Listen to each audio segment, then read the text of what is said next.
Dünyanın en mutlu, en pahalı, en düz ülkesi Danimarka'ya, Danimarka'nın başkenti Kopenhag'ınız hoş geldiniz arkadaşlar. Bugün 7 Mart 2025. 2,5 gün boyunca Kopenhag'tayız. Şehrin en önemli turistik noktalarını, yeme içme duraklarını ve ilginç bilgileri dilim döndüğünce sizlerle paylaşıyor olacağım. Ama başlamadan önce eğer kanalıma abone değilseniz abone olmayı, aynı zamanda yeni videolardan da hemen haberdar olmak için de zildirimi açmayı ve beni Instagram'dan takip etmeyi, eğer videonun sonunda da videoyu beğenirseniz beğen butonuna basıp altına yorumlarınızı eklemeyi unutmayın. Ve şimdi hazırsanız gelin Kopenhag'ı hep birlikte keşfedelim.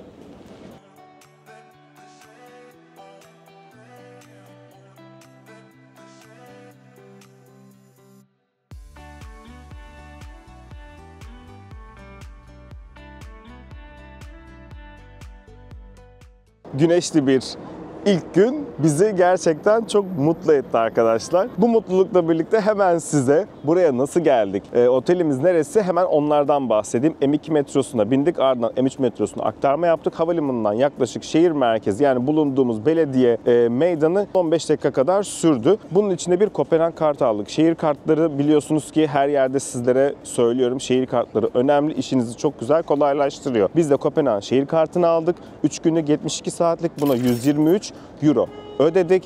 3 gün boyunca 80'den fazla müzeye, aktiviteye, kanal turuna vesaire falan hepsine ücretsiz giriş yapabiliyoruz bu kartla. Aynı zamanda tüm toplu taşıma araçlarını da ücretsiz olarak kullanıyoruz. Sadece bazı yerler için online rezervasyon yapmanız gerekiyor. Bunu atlamayın. Kartı almadan bir bakarsınız ya da kartı aldıktan sonra bir bakarsınız. Zaten kartı aldıktan sonra da aktive etme butonu var. Kartınızı kullanacağınız zaman aktive edebiliyorsunuz. Otelimizde neresi? Hemen size gösteririm. O kadar güzel bir yer seçmişiz ki çok öncelerden aldık bu oteli. Ne kadar verdiğimizi de hatırlamıyorum ama ben fiyatını yine yazarım. Bakın, hemen Scandic Palace Otel'de kalıyoruz. Ama saat 3'te check-in yapabildiğimiz için şu an otelimize valizlerimizi bıraktık. Şehri keşfetmeye devam edeceğiz. Böyleli vallahi güneş İskandinav ülkelerinde bulunmayan nimet, biz ilk gün buna denk geldik. İstanbul'da bile böyle güneş yoktu.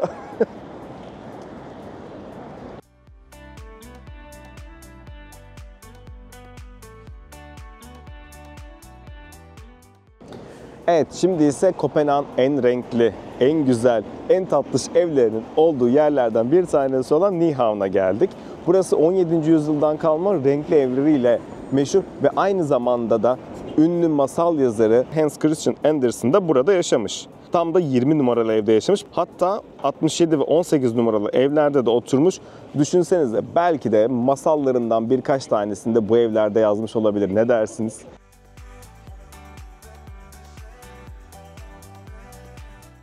Evet, şimdi hani size söylemiştim ya, Kopenhag kartı aldık. Burada bir kanal turu yapabilirsiniz diye. Kanal turu yapabileceğiniz yerde burası arkadaşlar. Buraya hemen geliyorsunuz.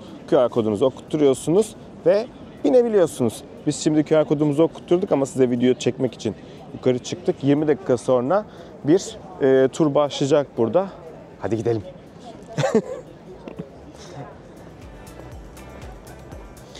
Bu arada buraya geldiğinizde yapılabilecek en güzel aktivitelerden bir tanesi Kopenhag gerçekten kanallar üzerinden böyle gezerek görmek.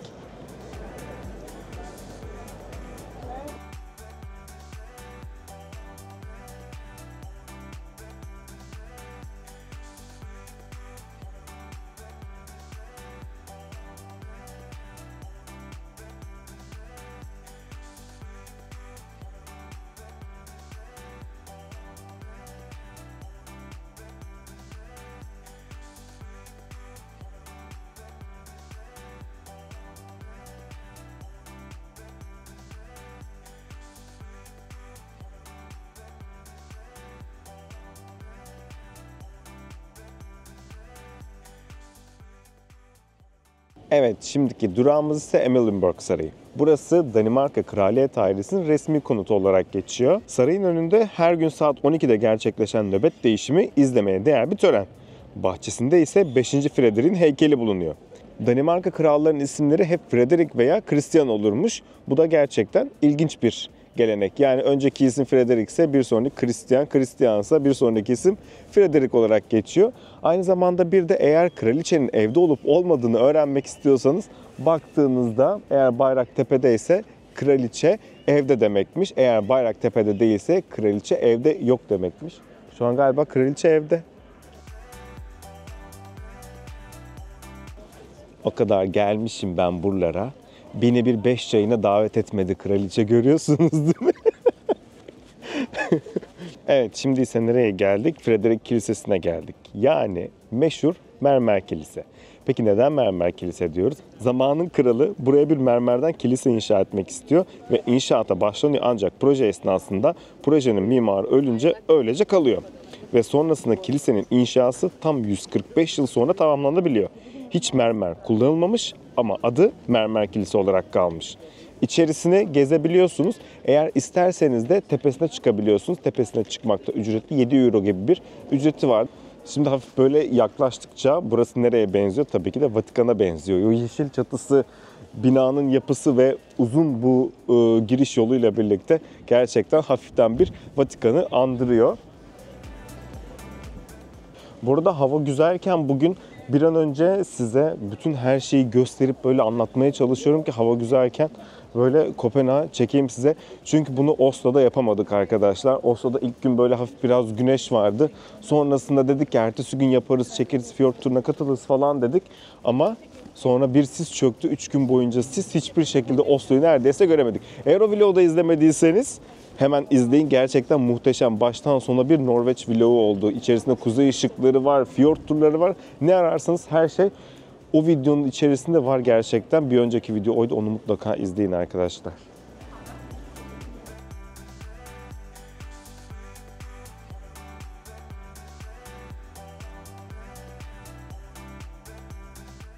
Meşhur Gefjon Çeşmesi'ne geldik. Şöyle bir oturdum. Hazır dedim oturmuşken size de buranın bir hikayesini anlatayım.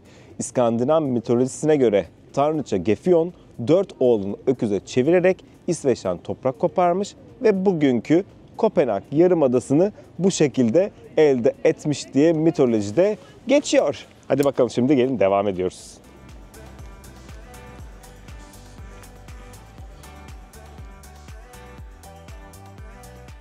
Tanrıça Gefjon ve öküze çevirdiği 4 oğlu. Şurada da yılanlar var. Bunlar da benim akrabalarım.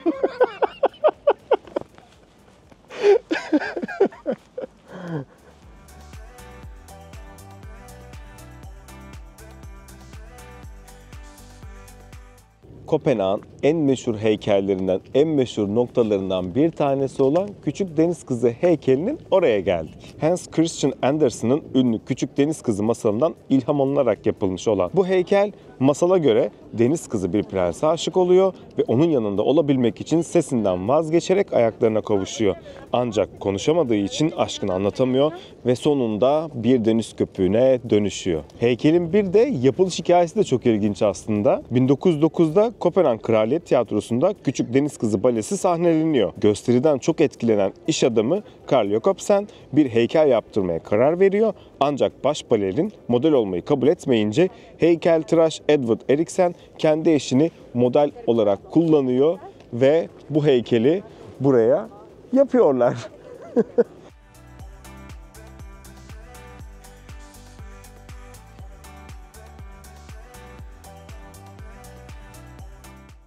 Bu arada Kopenhag tam bir bisiklet şehri. Yaklaşık 400 kilometre kadar bisiklet yolu var şehirde. Herkes bisiklet kullanıyor. Başbakanından tut parlamento üyelerine kadar herkes bisiklet kullanıyor burada. Hatta şöyle söyleniyor, Kopenhag nüfusundan daha fazla bisiklet var burada. O yüzden kendinize çok dikkat edin. Bisiklet yollarına girmemeye çalışın. Çünkü burada turistler genelde bisikletlerden kaza geçirip böyle yaralanıyorlarmış. O yüzden bunlara dikkat ediyoruz. Bisiklet yollarına girmiyoruz. Kurallara uyuyoruz, uymayanları uyarıyoruz.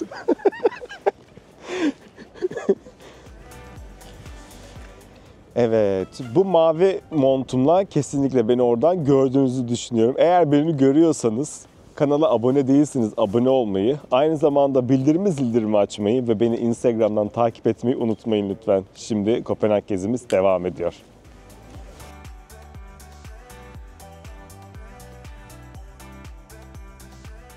Çoğu yol üzerinde böyle kahvelerinizi alabileceğiniz ufak ufak arabalar var. Buradan kahvelerinizi alıp yürüyüşlerinizi yapabilir ya da deniz kenarında böyle oturup anın tadını çıkartabilirsiniz arkadaşlar.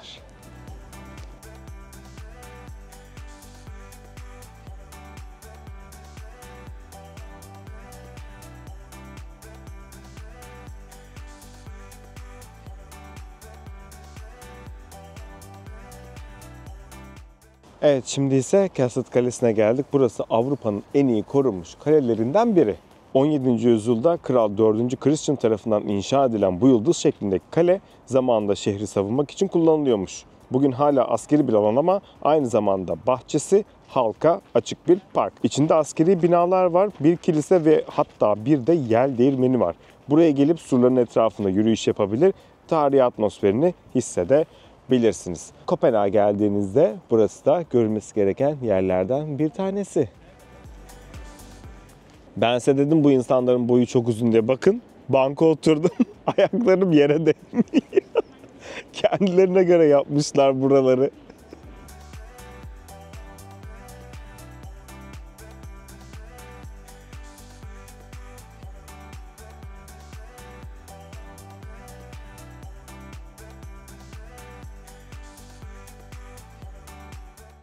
Kopenhag'da alışveriş yapmak istiyorsanız, lüks markaları görmek, oralardan alışverişler yapmak istiyorsanız nereye geleceksiniz? Süreç Caddesi'ne geleceksiniz. Burası Avrupa'nın en uzun yaya yollarından bir tanesi ve Kopenhag'ın da en güzel, en işlek, en lüks, en kalabalık caddelerinden de biri.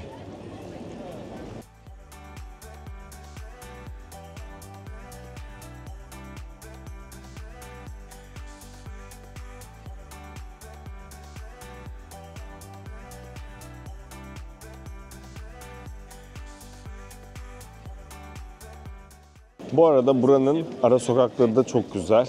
Eğer böyle vaktiniz varsa bu ara sokaklarda böyle kaybolabilirsiniz. Küçük kafelerde, böyle küçük restoranlarda bir şeyler atıştırabilirsiniz. Kopenhag gerçekten çok güzel bir şehir. Gerçekten çok beğendik. Bu benim ikinci gelişim Kopenhag'a. Daha önce Roskilde Festivali için gelmiştim. Bundan tam 7 sene önce. Ama o zamanlar tabii vlog falan yoktu. Öyle influencerlıktır, odur budur yoktu. Çok şey yapamadık, paylaşamamıştık. Ama şimdi güzelce geziyoruz.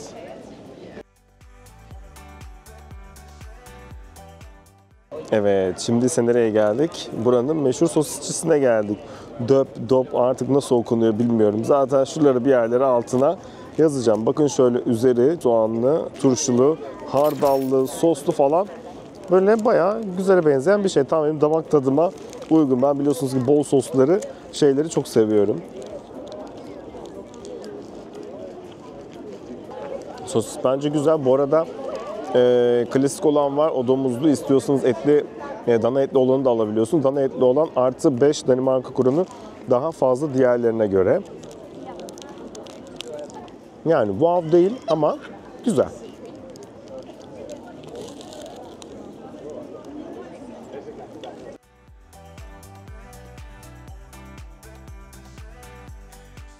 Buranın en güzel manzarasına sahip olan kilisesine geldik. Sevier Kilisesi. Ben yine kesin yanlış söylemişimdir ama şuralara bir yerlere ben zaten isimlerini yazarım.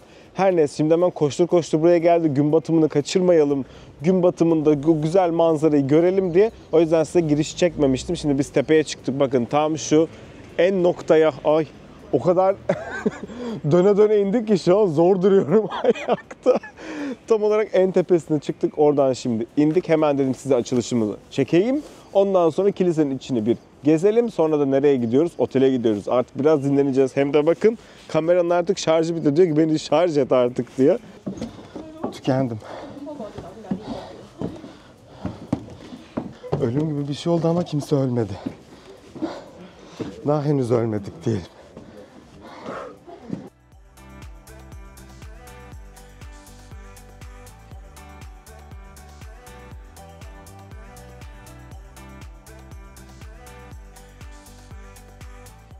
Manzara gittikçe güzelleşiyor farkındaysanız.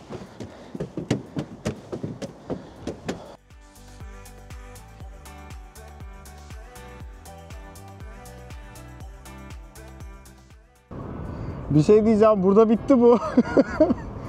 Şu arkaya bakın. Sonuna geldik. Bakın şu kadarcık bir alandayız. Artık sonuna geldik. Buradan sonrası böyle gidiyoruz yani. Burası bu kadar. Artık daha da zorlamaya gerek yok bence diye düşünüyoruz. Ah, manzara çok güzel ama ya. Değdi mi? Değdi. Gün batımında gelmemiz de gerçekten çok güzel oldu. Şimdi aşağı iniyoruz.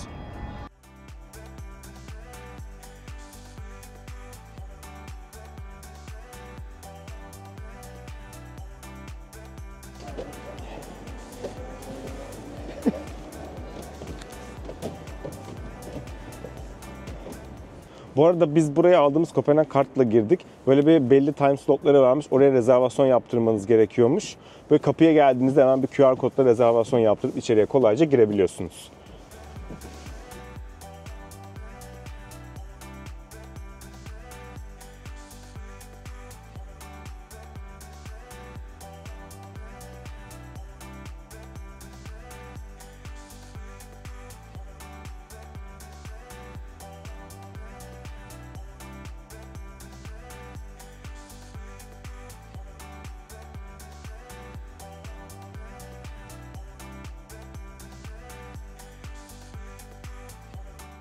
Evet, şimdi kilisenin içerisinde gezdik arkadaşlar. Aynı zamanda burada konserler de oluyormuş. Bir de içeride tam kapının girişinde sağda ve solda 2 adet fil figürü var. Bunlar da Danimarka monarşisini temsil ediyor. Bu kilise için önemli bir figür. Sizler de geldiğinizde hem tepeye çıkabilir hem de buranın içerisini gezebilir. Hem de eğer vaktiniz varsa güzel bir kilise konseri de izleyip dinleyebilirsiniz. Şimdi biz otele biraz dinleyelim, sonra yemeğe gideceğiz.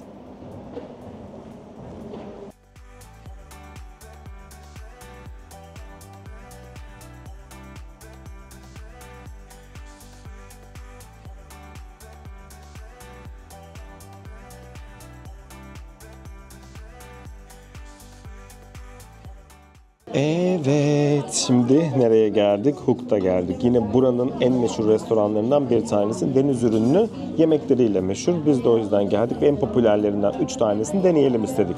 Tuna balıklı takomuz var. Ondan sonra burada lobsterlı bir ekmek aramız var. Öyle diyeyim sizlere.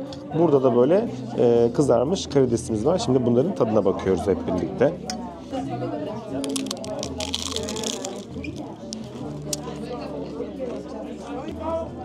Aha, çok lezzetli. Şimdi de şu ıstakozlu roll'dan deniyoruz.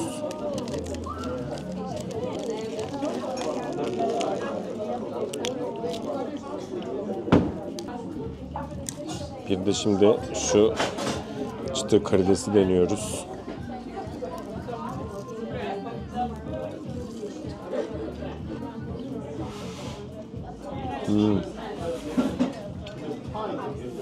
Bak, bu çok güzel işte.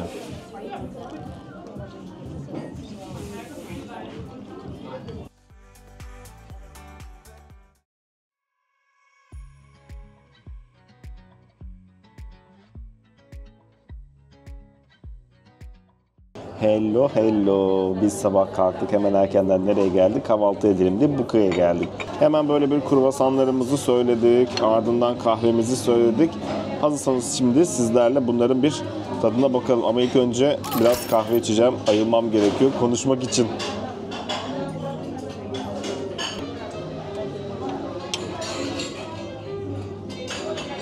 Bunlar da böyle sıra sıra yenir ya. Eline alacaksın, yiyeceksin. Evet, şimdi ise sıra geldi.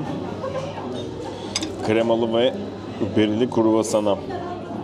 Muhteşem gözüküyor gerçekten. Ama bunu nasıl yiyeceğiz?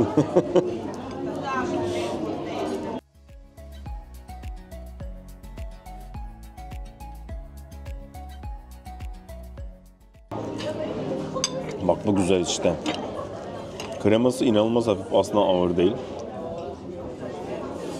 Gelirseniz güzel bir kahvaltı yapabilirsiniz burada. Bu arada gördüğünüz gibi bayağı bir sıra var. Eğer burada sıra beklemek istemiyorsanız sabah erken saatlerde 7'de açılıyor, akşam 7'de de kapanıyor. Sabah erken saatlerde gelirseniz Bu kadar çok fazla sıra beklemezsiniz ama sıra olsa da çok hızlı ilerliyor. Biz yarım saat kadar falan bir sıra bekledik ama bayağı hızlı ilerledi ve içeride de oturduk.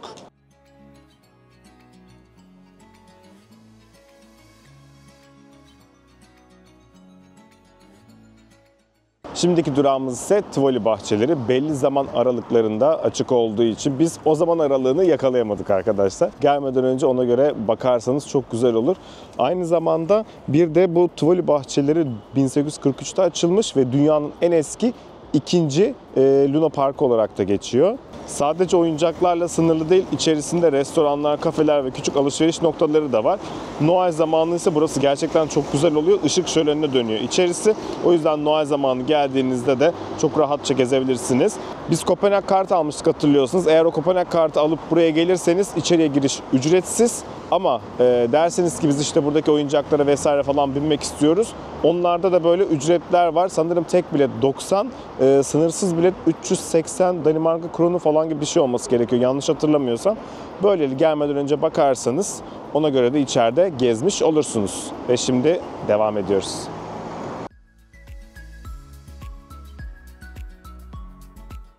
Danimarka Ulusal Müzesi'ne geldik. Bu müzenin içerisinde Danimarka ile ilgili birçok bilgiyi bulabiliyorsunuz. Aynı zamanda benim en çok merak ettiğim Vikinglere dair burada çok güzel şeyler var, çok güzel bilgiler var, çok güzel eşyalar var. Bunu Norveç'te görememiştik, hatırlıyorsunuz ki Norveç'teki Viking Müzesi kapalıydı. O yüzden burada göreceğiz diyorum. Hazırsanız şimdi gelin Danimarka Ulusal Müzesi gezimiz başlasın.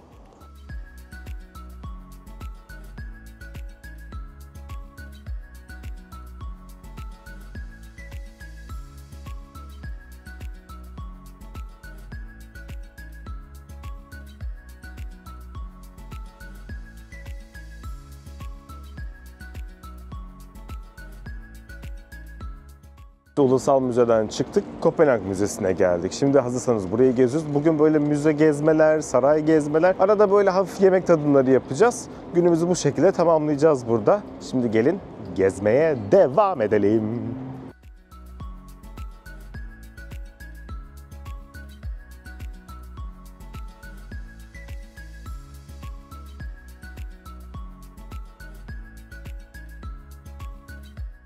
Evet, şimdi ise nereye geldik? Christiansborg Sarayı'na geldik. Burası Danimarka'nın siyasi merkezi. Parlamento, başkanlık ve yüksek mahkeme burada. Eskiden kraliyet ailesinin yaşadığı sarayın bazı bölümleri hala kraliyet ailesi tarafından kullanılıyor. Ziyaret edebiliyorsunuz. Aynı zamanda kraliyet salonları, taht odası, mutfaklar ve tarihi harabeler de açık.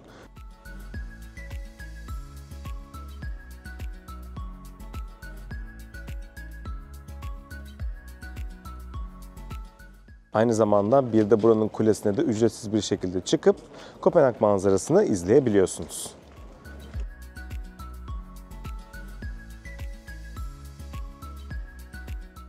Kanala abone olun.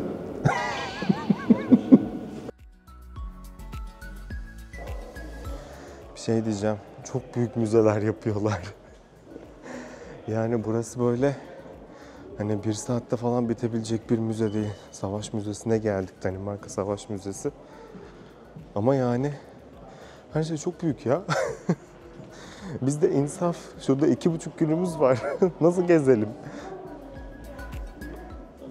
Bit bire falan olmayız değil mi biz burada? Aa, tam oldu.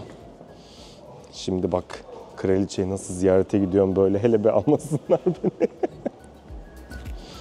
Yanlış ilikledim ya. Kraliçeyi selamlama kombinim.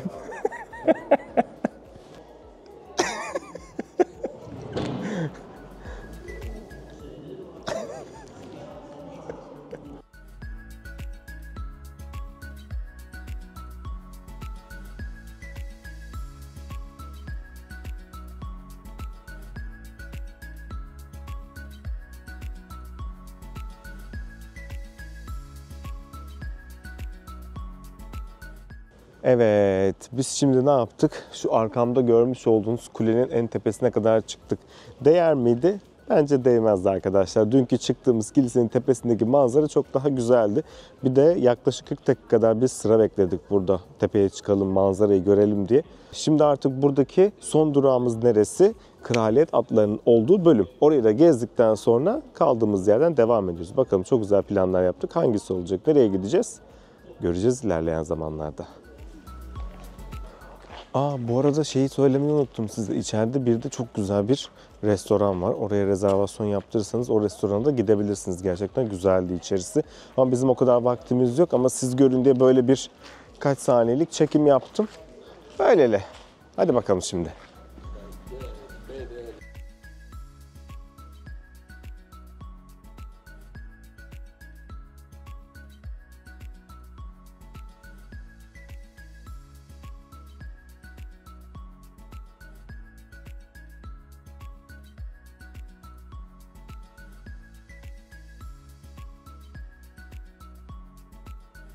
Kanala abone olmayı unutmuyoruz değil mi? Instagram'dan da takip edin ha.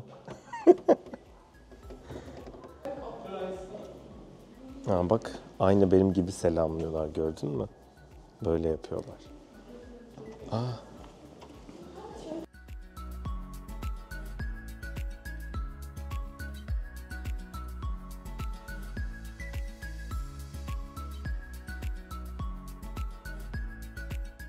Kopenhag'ın özgür ruhlu mahallesi olan Freetown'a, yani Christiania'ya geldik. Umarım doğru söylüyorumdur. Christiania, Christian vesaire hepsi karıştı zaten artık.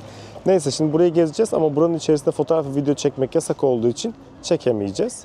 Böylele hazır şimdi buraya da böyle içeriye gezerken size biraz hikayesini anlatayım buranın. 1971'de Hippiler tarafından kurulan bu bölgenin kendi kuralları var. Renkli duvarları, sanat galerileri ve canlı müzik mekanlarıyla ünlü.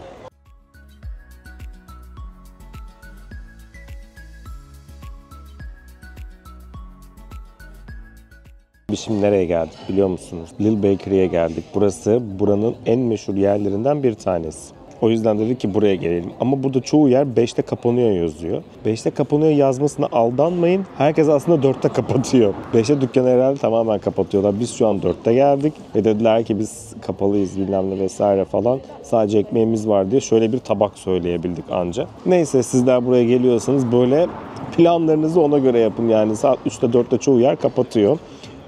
Birkaç tane böyle meşhur mekan var aslında denemek istediğimiz. Onlar da böyle saat 3'te kapatıyorlar, 5'te açıyorlar. 2 saatlik bir arada slotları var.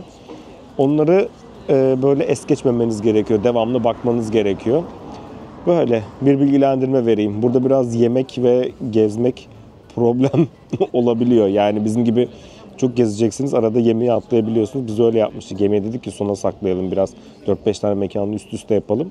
Ama öyle olmuyormuş. Erken kapanıyor. Neyse, hemen şimdi şunların bir tadına bakalım. Burada her şey zaten taze taze çıkıyor ve bitince de kapatıyorlar. Yani aslında çok mantıklı, çok güzel. Şu an herkes de bizim gibi geliyor. Ekmek ve reçel, peynir alıp devam ediyor. Bir de kahve var. Kahvede makineleri yok. Filtre kahve veriyorlarmış.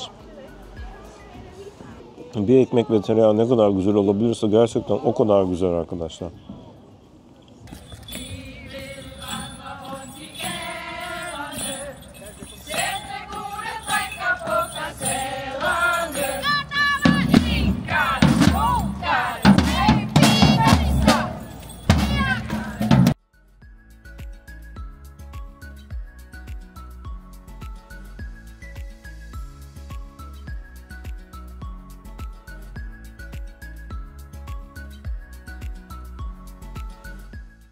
Evet, biz şimdi nereye geldik? Pabul Burger'e geldik. Umarım doğru okunuyordur. Her neyse. Pabul Burger buranın, yani Kopenhag'ın en meşhur burgercilerinden bir tanesi ve üst üste de en iyi burger olarak ödül kazanmış. Ama biz Google Puan'la baktığımızda 3.5 dedik ki burayı bir deneyelim. Gerçekleri size anlatalım burada. Şimdi böyle bir organik kolaları var. Tadına baktık ama yani yapmasaymışsınız keşke. Ya neyse, ben her şeyin orijinal tarafındayım. Zararlı da olsa şey de olsa ben her şeyi orijinal tadıyla seviyorum. Yani güzel değil ama belki sevebilirsiniz. Denemeden bilemezsiniz.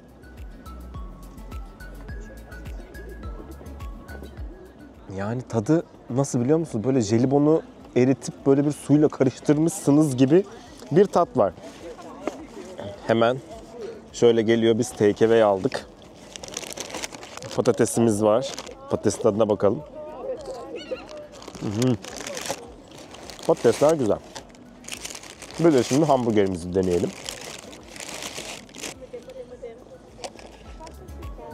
Şimdi zaten içeride çok fazla seçeneğiniz yok. Kids burger var, vejetaryen var ve böyle bizim aldığımız cheeseburger var. Bu arada eti, dana eti. Merak edenler için söyleyeyim. Şimdi tadına bakıyoruz. Ekmeği bayağı tereyağlı ve güzel. Sosu da güzel.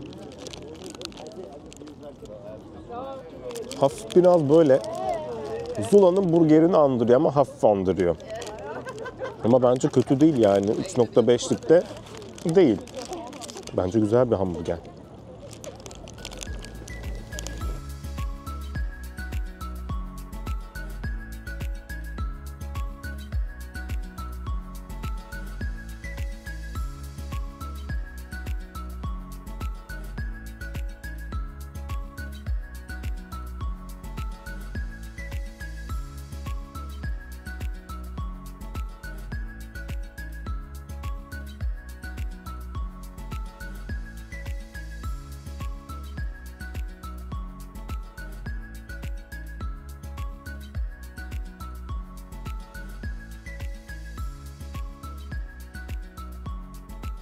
Evet, şimdi ise nereye geldik? Guinness Rekorlar Müzesi'ne geldik. Burayı geziyoruz. Biz de Guinness Rekorlar kitabına gireceğiz. Biraz daha böyle gezmeye devam edersek Kopenhag bir günde gezip bitiren gezgin bir şef olarak.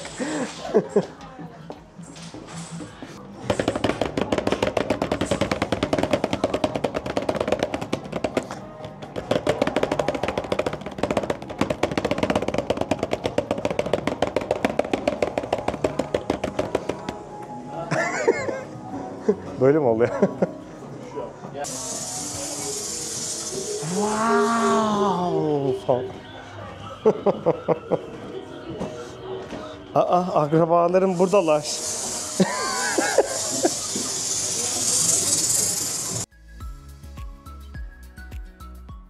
Sanırım hayattaki son şansımızı burada tüketmiş olabiliriz diye düşünüyorum. Deli gibi sıra var. Buranın en meşhur hamburgercilerinden bir tanesi olan Gasolin Grill'e geldik arkadaşlar. Yaklaşık 10-15 dakikadır sıradayız. Hemen geldiler, böyle ne istiyorsunuz diye aldılar. Bizden sonrası dediler ki hamburgerimiz kalmadı. Yok. Siz sonsunuz dediler. Dereret! Sonunda hamburgerimizi aldık. Tam olarak yaklaşık 40 dakika kadar bir sıra bekledik bu hamburgeri almak için. Kötü çıkarsa bilmiyorum artık neler olacak. Bu arada dünyanın en iyi hamburgeri listesinde burası. Dolu dolu bir et, güzelce bir sos, hafif böyle etin yağından ıslanmış bir ekmek. Allah Allah!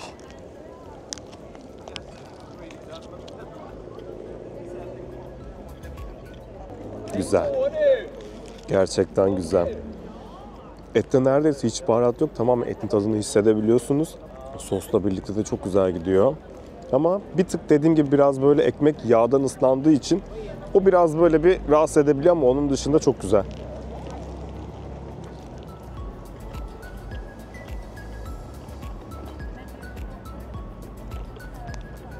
Sizce burası gerçekten de dünyanın en iyi burgercisi olmayı hak ediyor mu?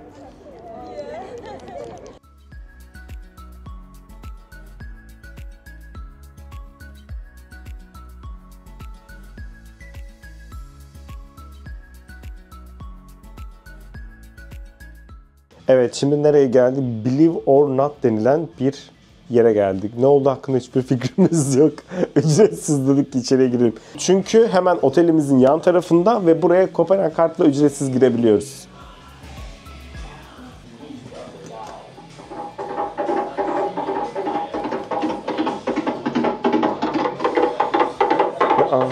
Bu at şimdi uçak geçsin tepemizde. Uçak. Uçak. Ha. Hala dönüyor. Wow. Bu sanki gerçek gibi, benim göbeğim var. Bu ne? Boyumu uzattı değil mi? Bacak boyum uzadı. Olmasını istediğim şey. Bu ne? Of, hep göbeğim çıkıyor ama benim bunlarda. Bu daha iyi sanki. Boyumun uzun olması güzel oldu.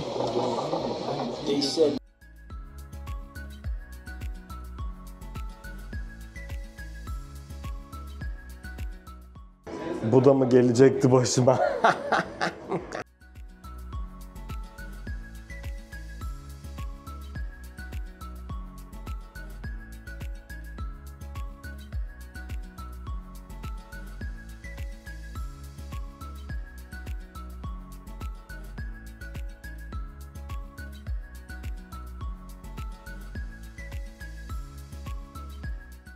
Evet, şimdi nereye geldik? Kopenhag'da Michelin yıldızlı Amans 1921 denilen bir restorana geldik. Buraya oturduk, hemen biraz başlangıçlar ve böyle buranın aslında Kopenhag'ın en ünlü lezzetlerinden bir tanesi olan smørbrød söyledik. Böyle ekmek üstü lezzetler, öyle diyebiliriz. Aynı zamanda bir de buranın böyle favori lezzetleri var. Onlardan da söyledik. Bir tanesi patates kroket, üzeri böyle soğanlı, bol parmesanlı. Bir tanesi de böyle kızarmış ekmekli. Tavuk ciğerinden böyle bir krema yapıyorlar. Ardından üzeri mantarlı ve böyle kornişon turşu var. Smørbrød gelmedi daha. O da gelecek. O gelince onu da göstereceğim. Ama şimdi buradaki lezzetlerle başlayalım tadımımıza. İlk olarak şu patates kroketten bir deneyeceğim. Bir sokak lezzetlerine gidiyoruz. Bir Michelin yıldızlı restoranlara gidiyoruz. Yani gerçekten her şeyi denedik. Her şeyi deniyoruz burada.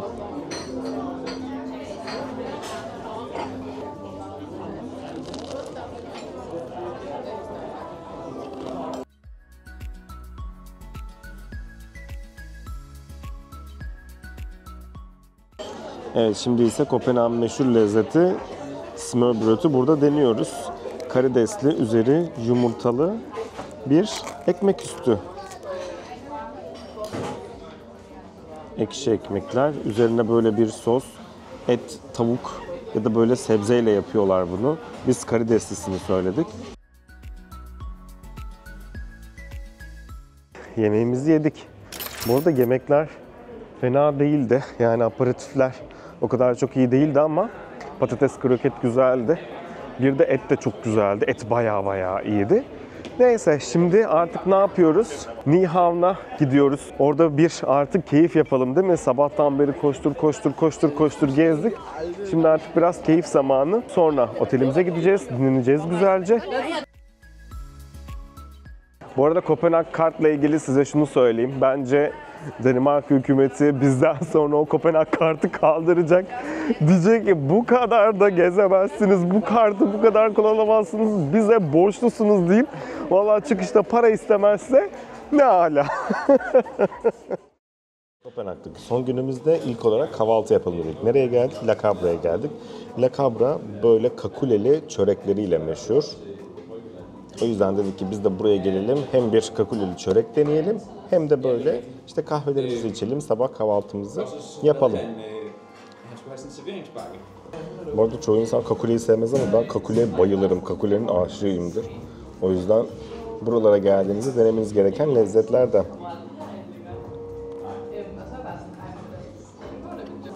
Ama bence bayağı başarılı. Aslında cinnamon roll'un tartınlısı değil de kakulelisi gibi düşünebilirsiniz bunu.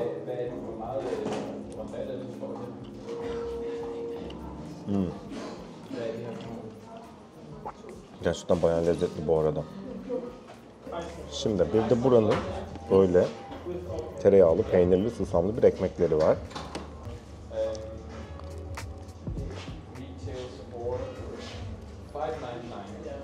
Evet, La Cabra'da güzel bir kahvaltımızı yaptık. Kakuleli çörek gerçekten başarılıydı. Kahveler de çok lezzetliydi. Susamlı ekmek de çok güzeldi.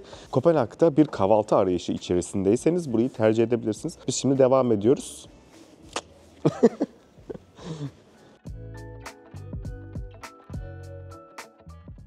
Şimdi nereye gidiyoruz? İllüzyon Müzesi'ne gidiyoruz. Hazırsanız biraz illüzyonlanalım.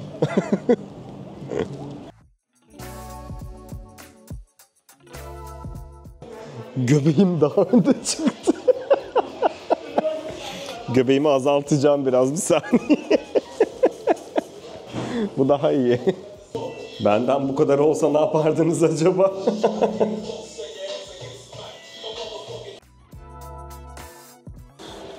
Hele bir kanala abone olmayın da. Kanala abone olup takip etmeyi unutmuyoruz değil mi? Ay, Sırat Köprüsü'nden geçerken benim eşkal.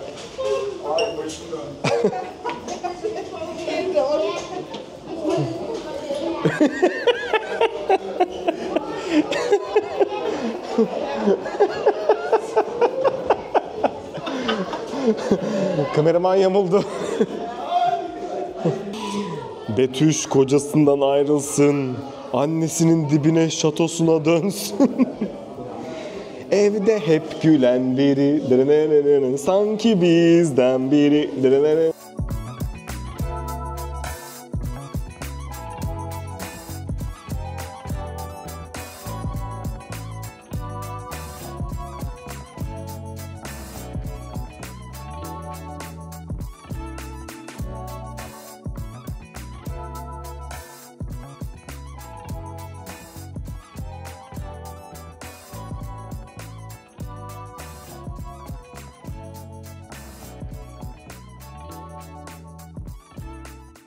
Evet, şimdi ise nereye geldik? Studio X Kitchen'a geldik. Buranın en meşhur kahvaltı mekanlarından bir tanesi. Şöyle orman meyveli bir crumble söyledim. Bir de böyle bir kahvaltı tabakları var. Yumurtalı, ekmekli. Ondan sipariş ettik. Bir de kahvemiz var. Şimdi hazırsanız bu lezzetlerin bir tadına bakalım hep birlikte.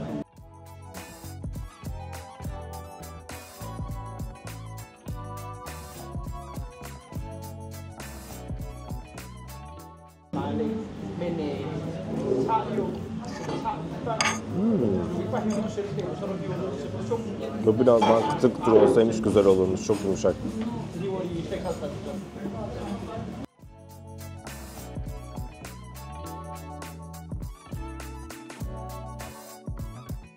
Kral bahçelerine geldik. Arkamızda da Rosenborg Sarayı. Elimizde böyle bir kahve. Hem bu parkın, hem bu yeşilliğin, hem bu Kopenhag'ın keyfini bu şekilde de çıkartabilirsiniz. Aklınızda bulunsun. Şimdi biz biraz burada kahvemizi yudumlayıp ardından Rosenborg Kalesi'ni gezmeye gidiyoruz.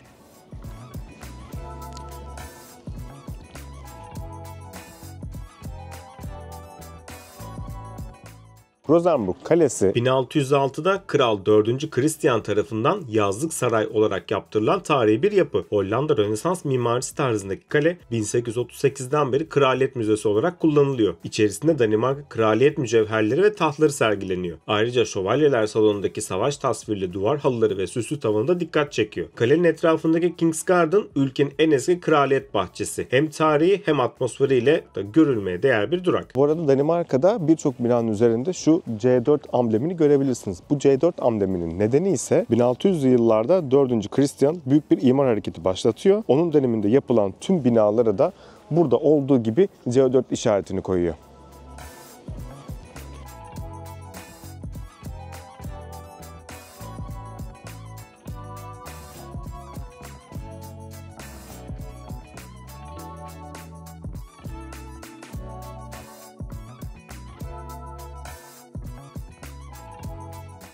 Evet, şimdi ise nereye geldik? Pulet'e geldik. Buranın tavuklu böyle bir hamburger yapıyorlar. Hatta Dua Lipa ile bağlantısı var. Dua Lipa burası için the best falan demiş. Böyle dünyanın en iyi tavuklu burgerini yapan yer olarak söylemiş. Biz de dedik ki Kopenhag'a gelmişken burayı bir deneyelim. O yüzden hemen bir tane sipariş verdik. Bu arada içerideki adam da bir Yunan. Nereden geliyorsunuz diye sorduğunda o komşu deyip hemen bizi böyle bir karşıladı. Çok da güzel muhabbet ettik. Normalde içeriği hiçbir şekilde çekmemize izin vermiyorlar.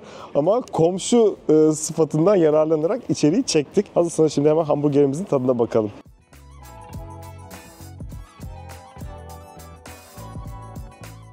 Bakalım dedikleri kadar iyi miymiş? Bu arada tavuğu böyle bir kızartıyorlar. Sonra kızarttıktan sonra bir sosun içerisine batırıyorlar. Sosun içerisine batırdıktan sonra da üzerine bir toz bir baharat serpiyorlar. Ondan sonra biraz süzülmesini bekliyorlar ve hamburgerin içerisine ekliyorlar. Bu şekilde hazırlanıyor.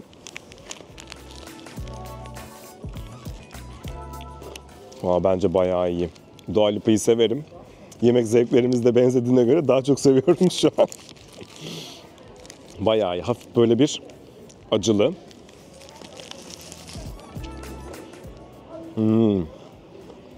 Vallahi güzel. Kopenhag'a geldiğinizde denemeniz gereken lezzetler listesine de burayı eklemenizi tavsiye ederim arkadaşlar.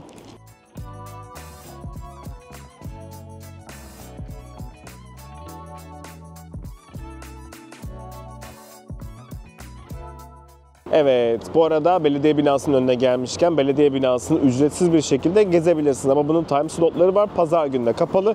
O yüzden geldiğinizde aklınızda bulunsun, içerisini gezmek isterseniz o time slotlara bakarak gezme imkanınız var. Dedik ki açılışı yaptığımız yerden kapanışı da yapalım. Kopenhag vlogumuzun burada sonuna geldik arkadaşlar. Umarım videomuzu beğenmişsinizdir. Eğer videoyu beğendiyseniz beğen butonuna basmayı, kanala abone değilseniz abone olmayı ve beni Instagram'dan takip etmeyi, yeni videolardan da hemen haberdar olmak için de bildirimi açmayı unutmayın lütfen. Bir sonraki vloglarda görüşmek üzere. Kendinize çok iyi bakın. Hoşça kalın.